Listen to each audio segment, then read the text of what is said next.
যদি এরকম খবর হয় অন্যের সাথে লাইক শেয়ার করে দিন।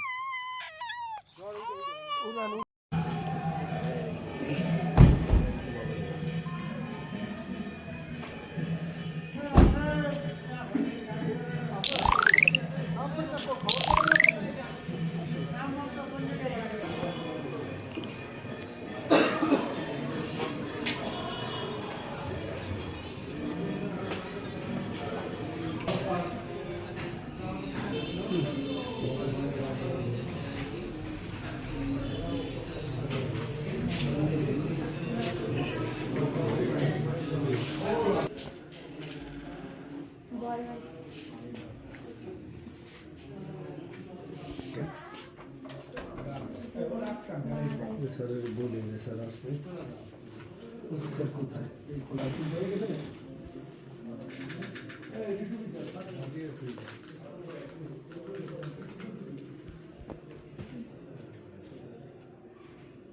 ঘুমাইছে না একটু ঘাবড়াইছে না অবশ্যই ভয় পেয়েছে অনেক কতক্ষণ রাখছে তো কেউ তো জানে না যে কতক্ষণ ছিল সকালের থেকে 9টা 9:30 থেকে আর এই সকালে তো কিছু খাইয়ে বসে এনটা কয়টায় পাইছে এই পর্যন্ত।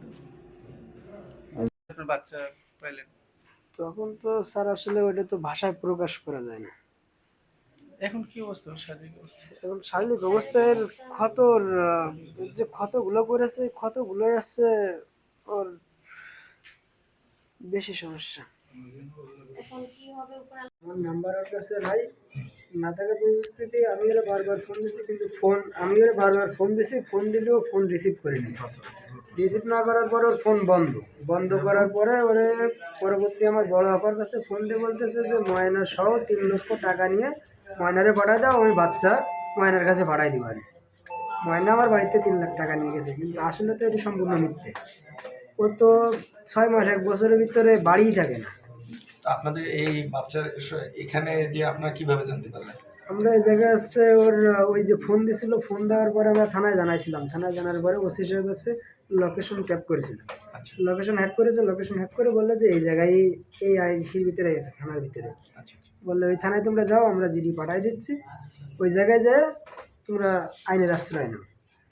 আমরা ওই জায়গায় আইছি, মানে আমাদের লোকেশনটা পাঠাইছে, পাঠানোর পরপরই আমরা থানায় ঢুকেছি। আর থানায় ঢোকার পরে বাচ্চাটার চাদর দিয়ে মোড়ায় যখন নিয়ে আসে, আমি মনে তো মাথা দেখেই মনে করেন যে আমি চিনতে পারছি সম্পূর্ণ বাচ্চাটারে। আসলে বাচ্চার এরকম ওর আসলে মারি ফেলাই নেই উচিত। ওর যাই হোক আপনি